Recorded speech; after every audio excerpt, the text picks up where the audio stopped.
হ্যাঁ বন্ধুরা, কি অবস্থা, কেমন আছেন? সবাই ভালো আছেন? আশা করি সবাই ভালো আছেন। তো আমি মাছ নিয়ে চলে আসলাম কাঁচা বাজারে, কিছু কাঁচা বাজার নিতে হবে।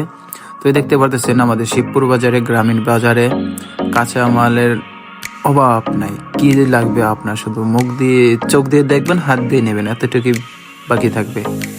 যা চাইবেন তাই পাবেন। আমাদের গ্রামীণ বাজার শিবপুর বাজারে খুবই খুবই সুন্দর টাটকা সবজি পাওয়া যায়। যা চাইবেন তাই পাবেন। দেখতেছেন কত কিছু পাওয়া যায় এখানে। সব যা চাইবেন আপনি তাই পাবেন। তো চলে আসবেন, যদি আপনাদের টাটকা সবজির প্রয়োজন হয় আমাদের শিবপুর বাজারে চলে আসবেন।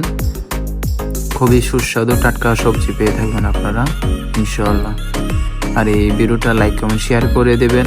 এই হলো গাছের চারা, যেটা বলা হয় সবজির চারাগুলো এখানে পাওয়া যায়। যে কোনো গাছের চারা পাওয়া যায়, যে কোনো সবজির চারা, যে কোনো ফুলের চারা। চলে আসবেন এই শিবপুর বাজারে, আপনারা পেয়ে যাবেন। তো আমাদের এই শিবপুর বাজারে যে কোনো চারা চান আপনি সব কিছু পেয়ে যাবেন। তো যদি কারো কিছু লাগে, এই ভিডিওর মাধ্যমে দেখে যদি কারো কিছু পছন্দ হয়ে থাকে, অবশ্যই শিবপুর বাজারে চলে আসবেন। তো এখন আমি বাসায় চলে যাব। তো বাসার জন্য কিছু খাবার নিয়ে নেব। তো টাটকা পেঁয়াজও কিছু নিয়ে নেব, কারণ পেঁয়াজটা আমার ভালোই লাগে। তো সবাইকে অসংখ্য ধন্যবাদ আমার পুরো ভিডিওটা দেখার জন্য। আসসালামু আলাইকুম রহমতুল্লাহ।